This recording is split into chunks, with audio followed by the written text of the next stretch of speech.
performance for the manifesto, and this is mainly on budget performance, project performance, and also program performance. And these key pillars are very important, we do believe are important in informing the performance and monitoring of the manifesto commitments. So by and large, the implementation and the development has taken care of this important integration so that it is a holistic performance reporting to inform the country. Next. Honorable Minister, if you will allow me, I don't know if the screen or images are very clear. I will briefly and quickly go through some of the core functions of what the tool does. The first and most important is the ability to capture or collect performance data on manifesto commitments. Here we look at, by and large, how we have performed over time on the manifesto commitments. And on online or real time, we are able to look at, receive our annual performance reports, but also be able to know whether these reports speak to the commitments, whether they have been achieved, whether they have been commenced, whether some work has already started, and as well as some of the commitments that are still in the pipeline.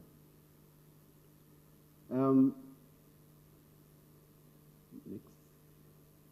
Yes, we are also able to emphasize the aspect of ownership from MDAs and entities because these reports have to be authenticated and also validated.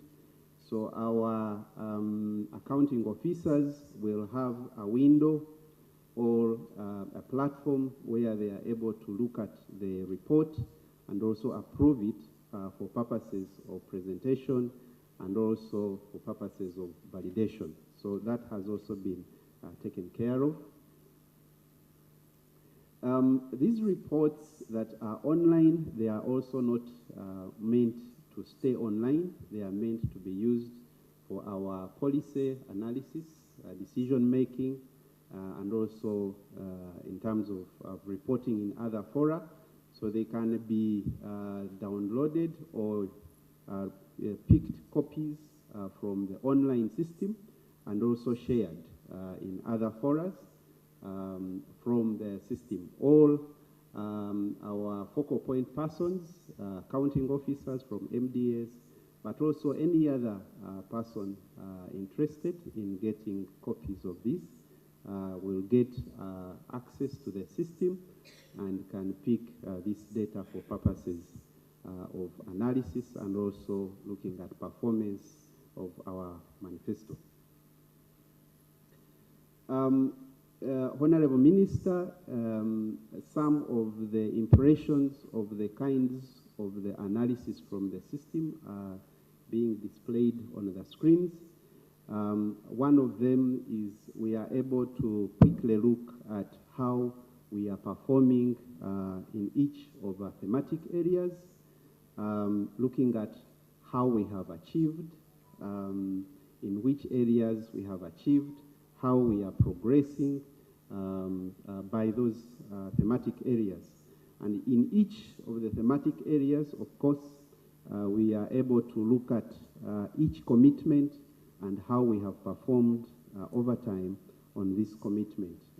We are 2.5 years in the manifesto, and from the system in one screen, we are also able to see that in the past 2 years or 1 year, we have achieved or we have gone this far in as far as the thematic areas are concerned. Honorable Minister, we are also able to look at performance by program I earlier on mentioned that the manifesto directly links to the NDP3 programs. For each of our 20 programs, Honorable Minister, we are able to assess performance in that respect based on how the commitments are being observed or how they are being achieved and responded to by the respective MDAs. Honorable Minister, we have also added another key important component in the tool, and this is looking at performance of the presidential directives. These are the 23 presidential directives. By looking at quick screen, we are able to also assess how we are performing on each of the 23 presidential directives, and we can tell that we have either achieved 20%, 16%, or we even 50%, and then we are also able to assess over time how we are performing. Honorable Minister, we have also done some work in terms of training our colleagues from different MDAs. As I mentioned earlier, this has been a collaborative and inclusive development or innovation. We have had a training of the core team at MIU, but also another consultative training with some few focal persons from 27 MDAs.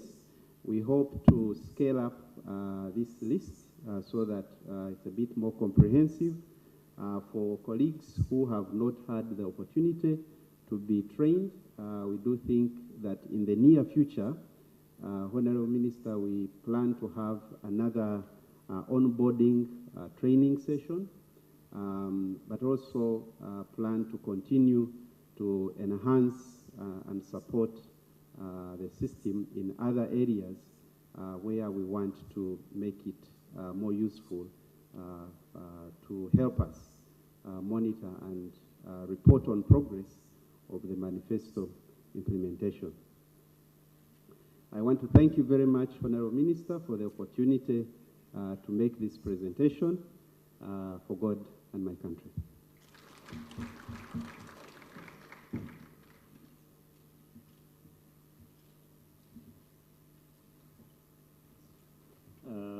Join me once again, and we will really give a big applause to the presenter, but a much more loud one for the MIU, for the innovation. And then slightly bigger for the Secretary, Office of the President, who supports this cause. And now the loudest for the Minister, who is responsible for the political supervision of this area. So, Honorable Minister, that is where we are, and we pray that from the discussions and engagements we have already had with the MFPs across government, we seem to be in agreement on many of the operational aspects. We will continue to engage as we iron out a few things which I think now are more of administrative than technical. And we also continue engaging with our comrades in the field, the RDCs, but most importantly, the chief technical officers in the districts, because they'll be the ones filing this information. So we pray that this becomes another success story on the reporting process of government performance. Honorable Minister, now allow me to move on the next item on the agenda. I have the pleasure and the opportunity now to welcome the Secretary, Office of the President, to come and make his remarks. I thank you. Please welcome Mr. Emmanuel Wanagi.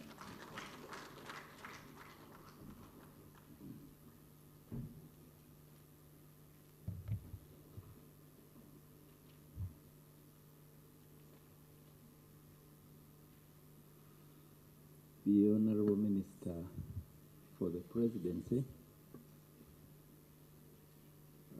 representatives of the permanent secretaries, chief executives of government, ministries, departments, and agencies, directors, commissioners, undersecretaries, manifesto focal point officers, ladies and gentlemen, members of the press,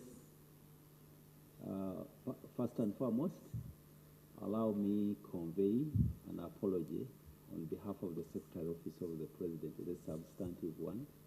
The office is represented, but Haji Kakande, who is also attending a PSC's meeting, a Permanent Secretary's meeting. I think that is why we do not see Honorable Minister. A lot of PSCs here. They have their monthly meeting that happens every first Tuesday of the month. And James Kakande, as colleagues know, has been away from office from October.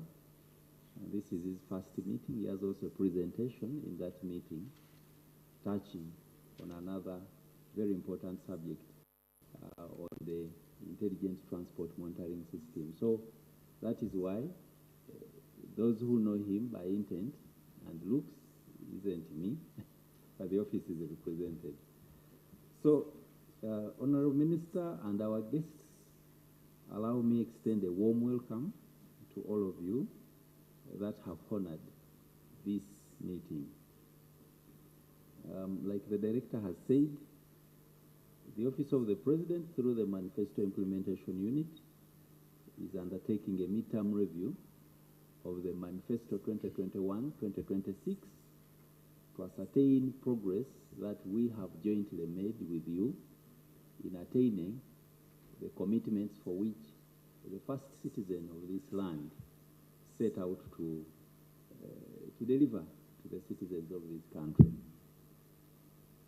In this exercise, we believe that we and yourselves are partners, and partners not in the usual way, like they say partners in crime, but partners in delivering a promise that the President made to the people of this country.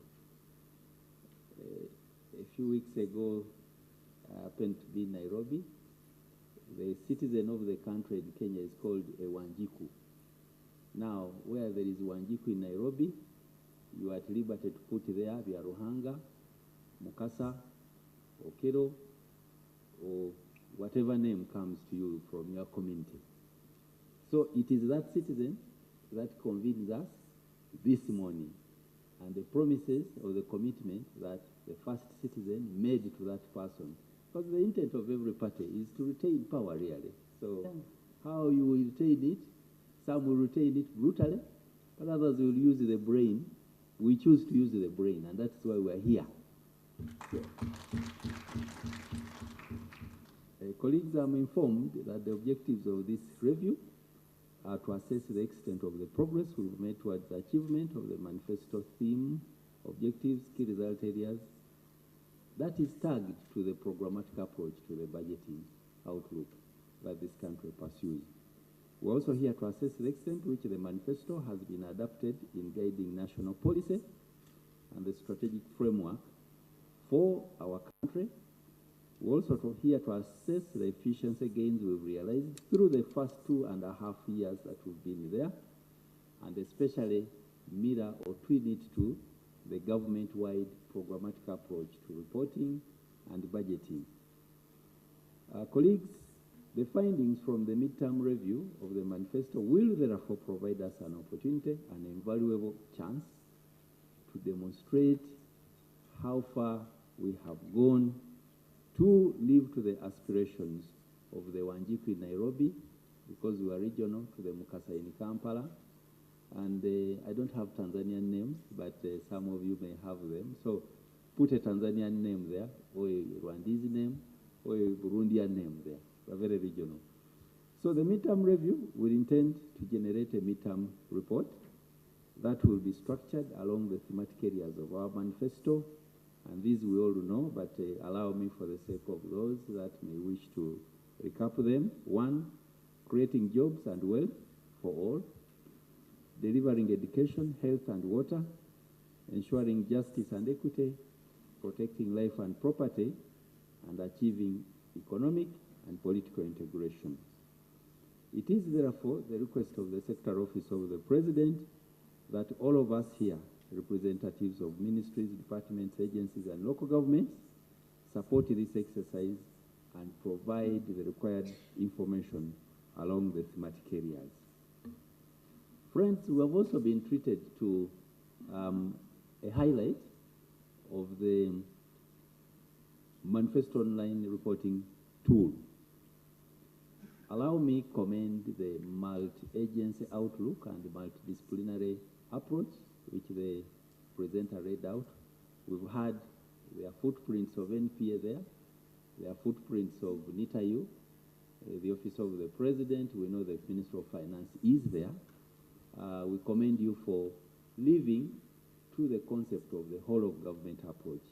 And that is usually one of the areas which the programmatic area seeks to address, because I happen to have lived a little bit of time.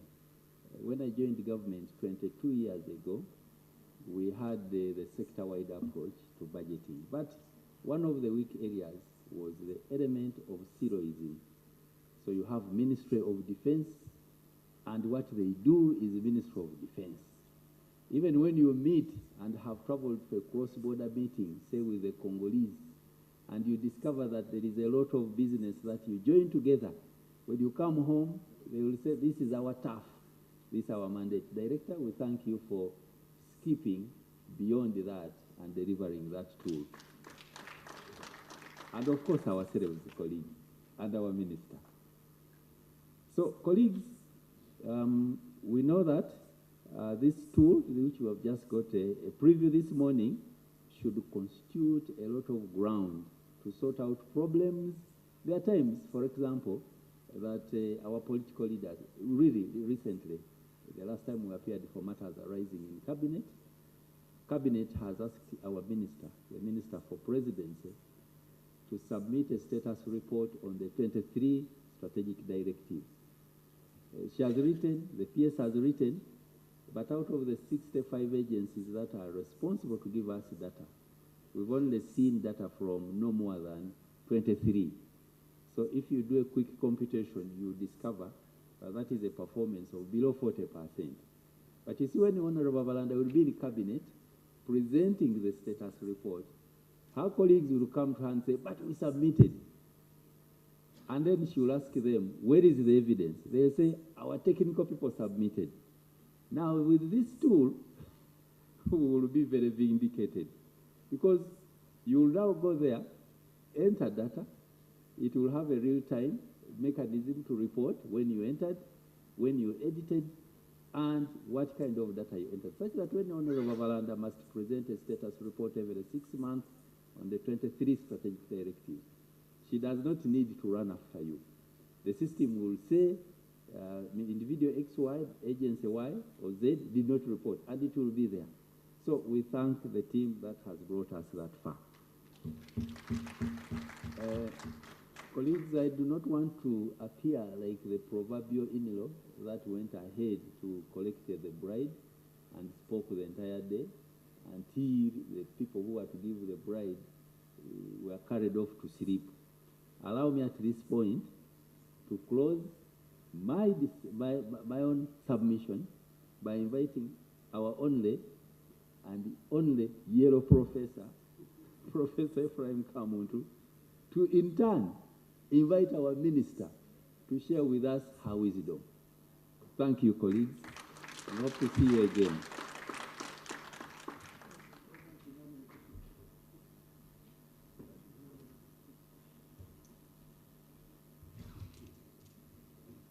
My task is a very simple one, to invite the minister to address you. Honorable Minister, before I invite you, I want to beg your indulgence. You give me 1 minute to make a comment, and then I will invite you as I have been requested to do. Friends, I want you for 1 minute. In management, there are concepts like empathy. I want you to put yourselves in the shoes of President Yoweri Kaguta Museveni. It's very easy. It's just, if you have that capacity to put yourself in the shoes of Yoweri Kaguta Museveni for one moment. And imagine you have come out of the bush, you have seized the power of governance, and you have come with a 10-point program. You are told the whole country, this is the program that will introduce fundamental change in the country. And one of the points was point number 5, to build an independent, an integrated, and self-sustaining economy. And you begin to govern. Just imagine you are Museveni now. You begin to govern. You make a constitution, 1995, 1996, you hold elections, you have a manifesto. And in the manifesto you promise you are going to do the following. Anchored on the 10-point program, because the 10-point program is the base on which you are starting. You must build an independent, an integrated, and self-sustaining economy.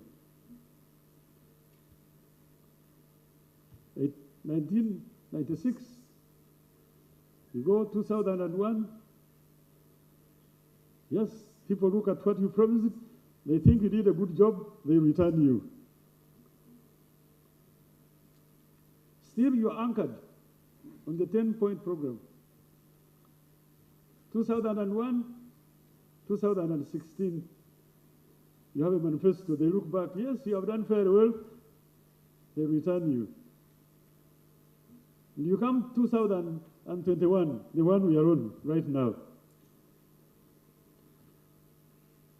You look back. For you who interpret things, an integrated, self-sustaining economy is an economy that grows on its steam. It's just like a plane. A plane, when it flies and reaches outer space, even the pilot can walk around, the plane will be flying. And that's where Yoweri Kaguta Museveni wants to put this economy at a point where it should be self-sustaining. Now, you look back here and now. I want to commend the unit because I have been on both sides of the counter. We have Manifesto Week. We come as ministers. We present what our ministry has done. We have done this, we have done this, we have done this. But there is no scorecard to show how the performance of a ministry in a synergized way relates to the rest for you to say the whole economy has been shifted. So this tool, I want to commend it. This tool that you have presented, I would really look forward to see the outcome of its results. Because you must have a scorecard. We say it. If you cannot measure it, you can't manage it. If you don't have the numbers, we have been like a ritual. You do the same thing, it is insanity. If you do the same thing expecting different results, you must be insane. That's what testing. We must do something differently. And that's why I commend the initiative you have introduced, so that all ministers and ministries and agencies are subjected to a tool that scores their performance, and I can say independently, this is how you have performed. With evidence, there is no debate. So the issue of me coming here and justifying what I have done and I go away, that must stop. And we commend it. Second, yes, I was chairman of Manifesto Committee, and we analyzed the situation. The country has performed. In fact, in our analysis, we say we have now reached a stage of takeoff, irreversible stage of takeoff stage to reach that promised self-sustaining growth of an economy. But we still have unfinished agenda. And this is really what I want to emphasize. The unfinished agenda puts a premium. So I want to say, in the remaining period of manifesto implementation, the following should be emphasized. Why Uganda has not taken off is because a huge percentage of our households were stuck in subsistence production.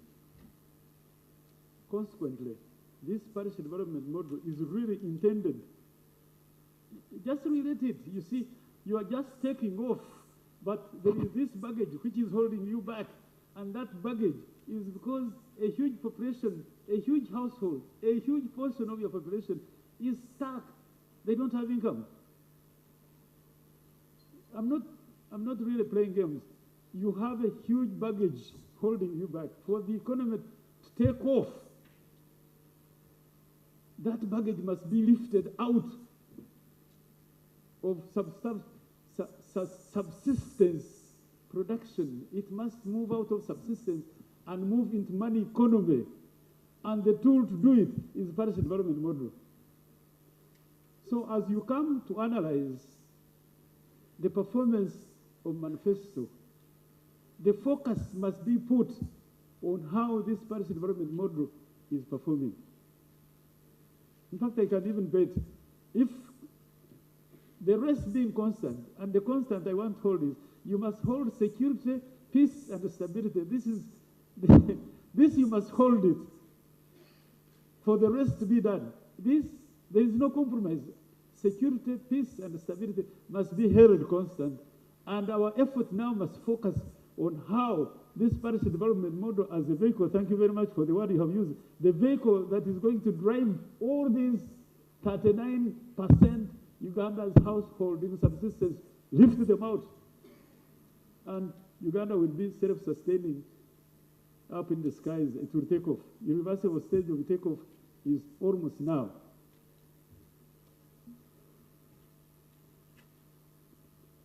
The unfinished agenda, that was one of them. One of them was that a big proportion is still in subsistence.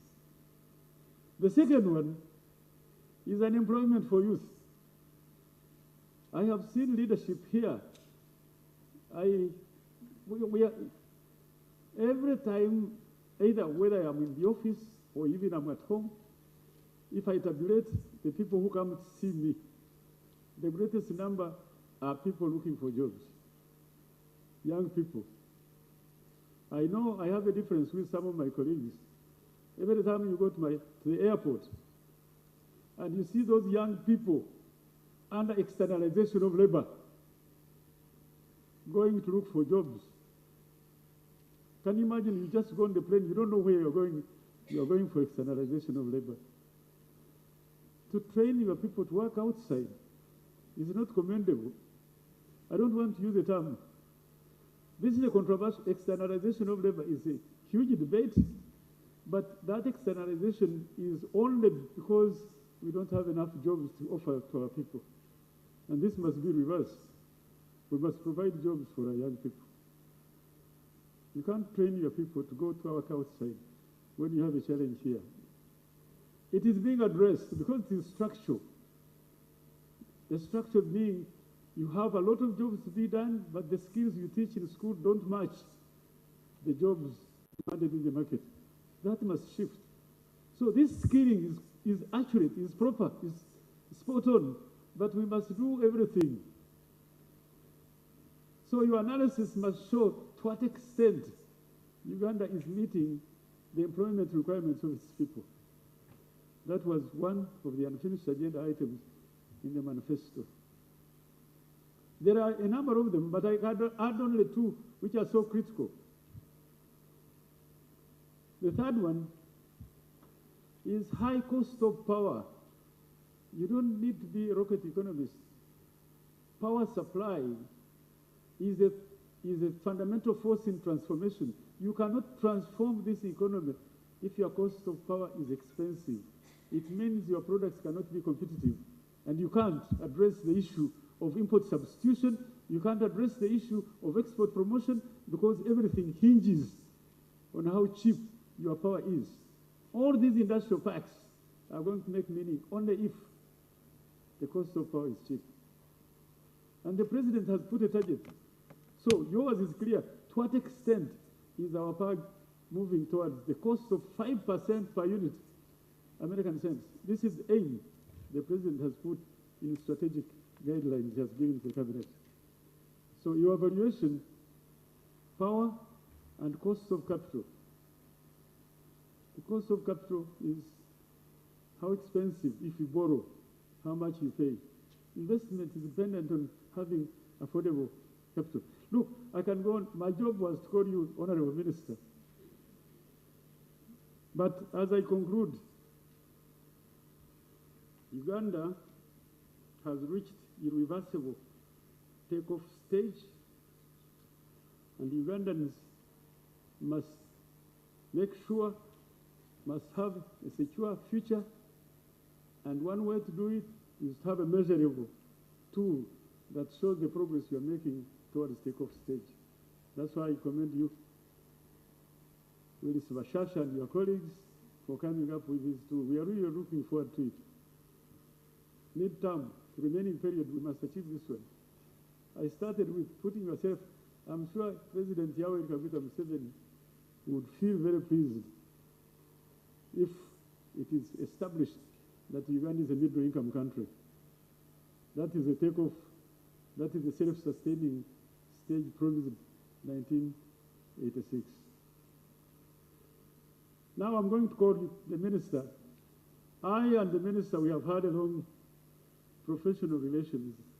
First, when she was secretary to the chairman of National Resistance Movement. Nene Babalanda, you did a commendable job as secretary. Yes, you did. And I think it was your performance as secretary that the president promoted you to be a minister in charge of presidency, that is in charge of his office. Yeah, that's a vote of confidence. So the lady who is going to address you is very respected in cabinet when she's speaking, and she has been on both sides of the counter. She's been technical, now she's political. I now want to invite you to give political, technical guidance to the performance of your ministry. Thank you very much.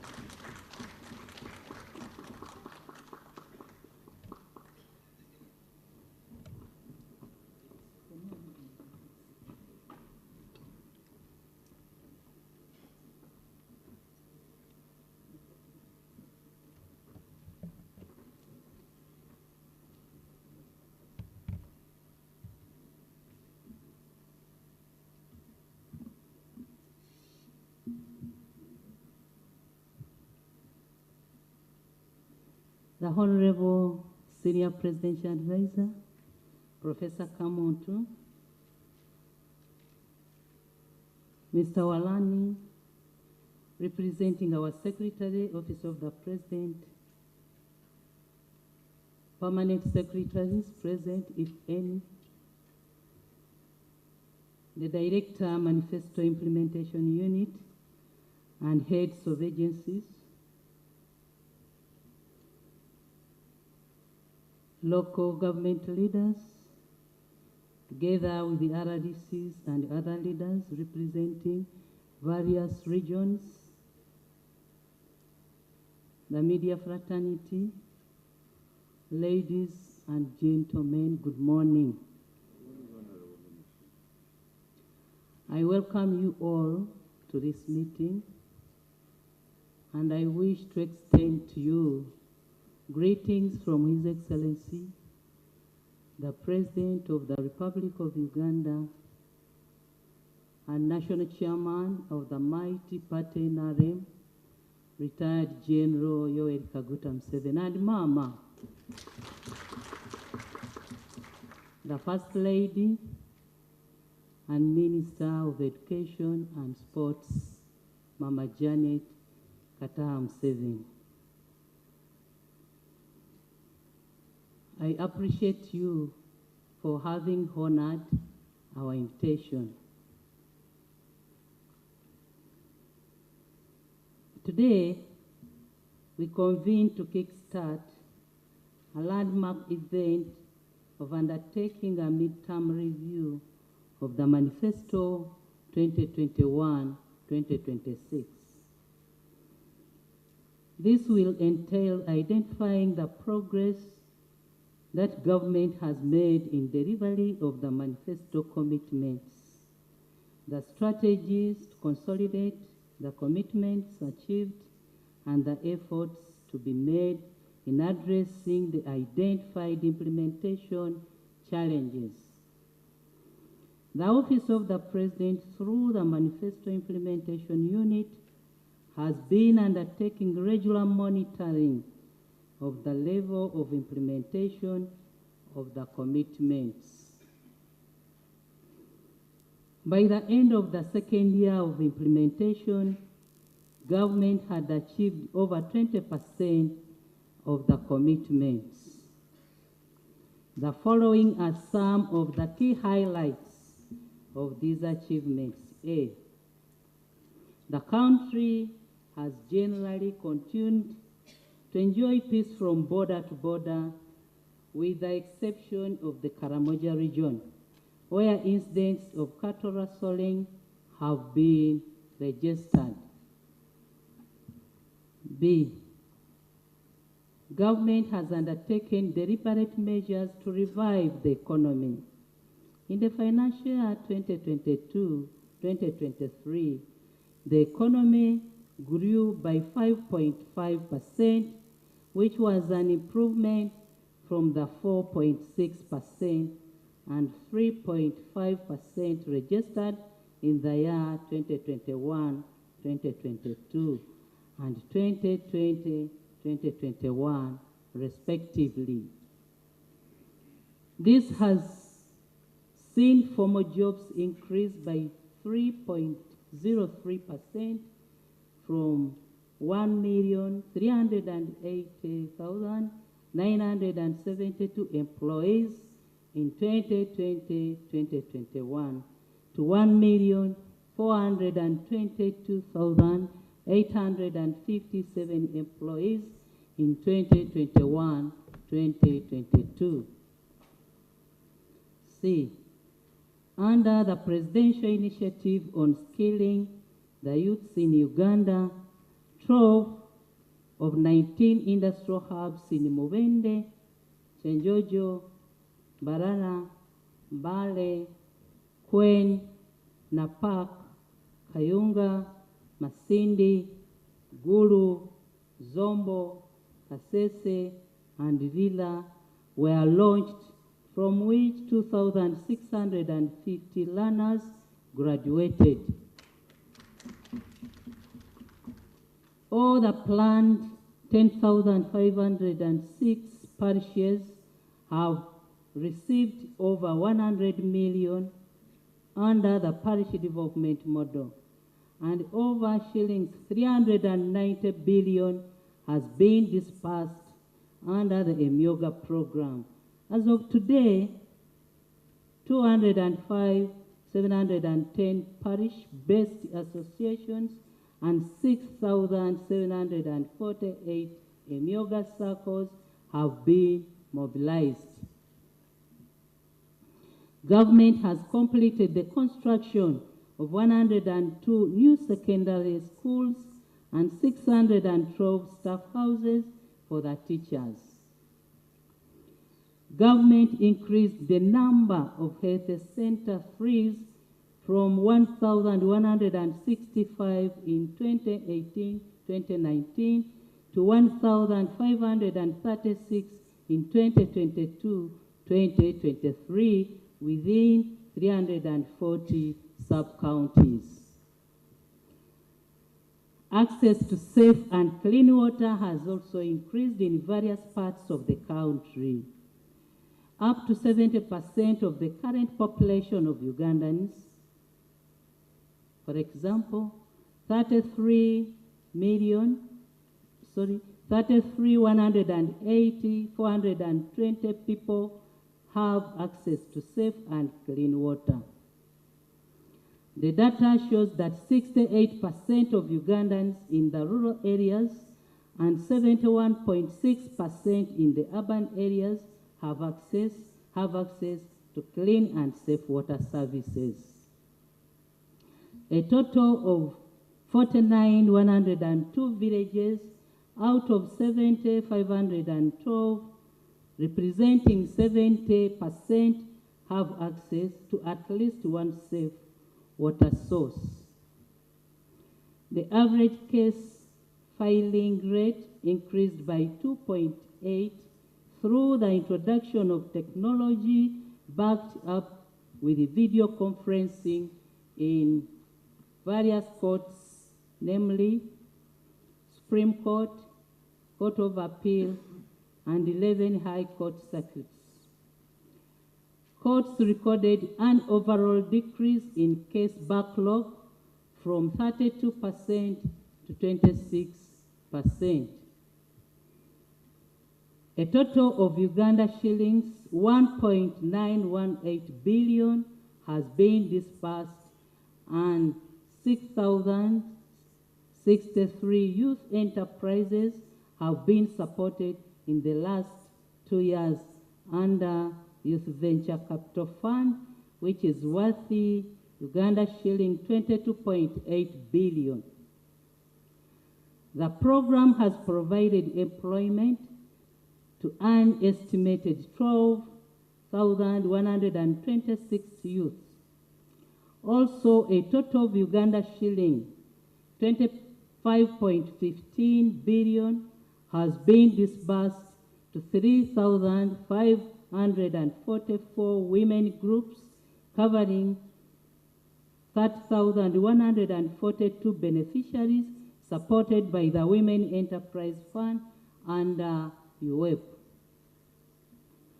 In ensuring safety to persons on land, government issued 75,000 certificates of customary ownership. I am sure that the review will indicate an even higher performance of the commitments that have been achieved, as well as enabling us to realize the implementation gaps that need to be addressed to enable full realization of the manifesto commitments. I therefore appeal to all concerned stakeholders at political and technical level to treat this exercise with the attention that it deserves. I would like in a special way to appreciate the Manifesto Implementation Unit led by my son, Mr. Bashasha Wells, for having spearheaded this activity, and I must say that we are all eagerly waiting for the findings from this whole process. In conclusion, I am delighted to launch the online manifesto reporting system, which has been introduced to us as a tool that will be used to enable accurate and timely collection of information relating to the manifesto commitments.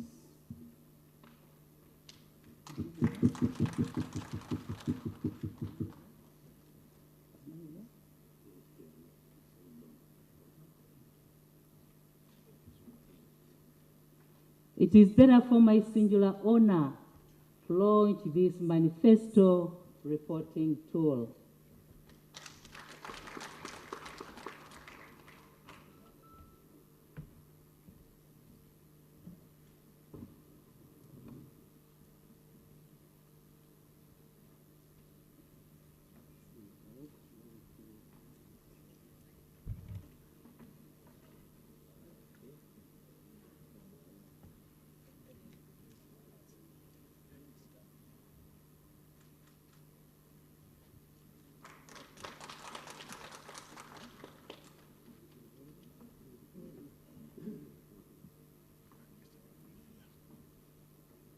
Similarly, I take the opportunity to launch the midterm review of the NRM Manifesto 2021-2026 under the theme, Securing Your Future.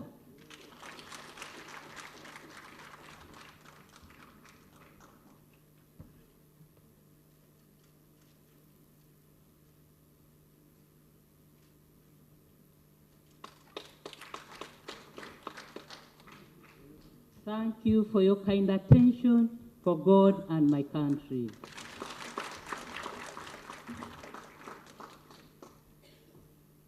A big applause to the Honorable Minister for the concluded activity.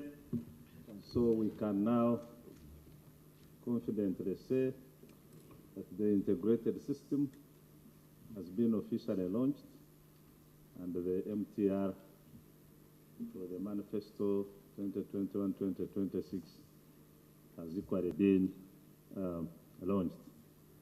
And now it's incumbent upon the players and the success of these two areas that we commit ourselves and ensure that the outcomes do help on the way forward of government decision and investment.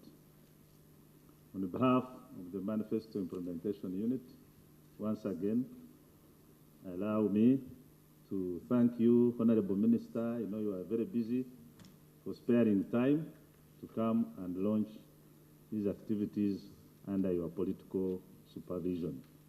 I want to thank you, Secretary, Office of the President.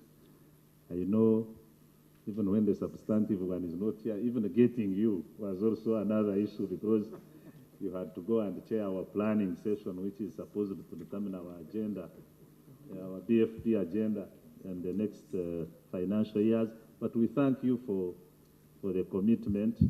And like I pledged, I also had to keep time so that we can be able to conclude and then you can go and take on your other responsibility. Special advisor to His Excellency on Manifesto, we thank you for your wisdom, and since you are near us, as we proceed with the progress on the performance of these two areas, we definitely continue to seek your input and guidance that can make these two activities very relevant to the government of Uganda. The task team, once again, I want to thank you, and we look forward to your continued follow-up on the Gantt chart, on the program we agreed, and so that by the time we set for conclusion of this report is ready, and the subsequent processes can begin as we wish. I want once again to thank you, all of you who have attended. The media, we want to thank you for being present, and I will once again extend my appeal that please capture the message properly, contextualize it properly, give it the perspective it deserves for the benefit of our citizens. And this is also to say that the government is working and performing. With those few remarks, like I had pledged on the onset, I am sorry, Honorable Minister, we are not giving lunch, but we gave breakfast for God and my country. I now would like to invite you, Honorable Minister, and the technical team that has represented the different spectrum of government.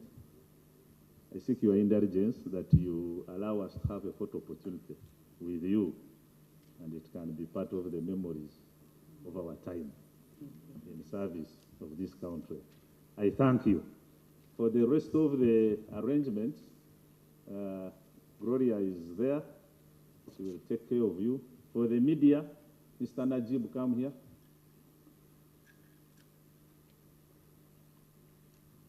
Mr. Najib will take care of your interests. Don't ask me which ones. Thank you so much.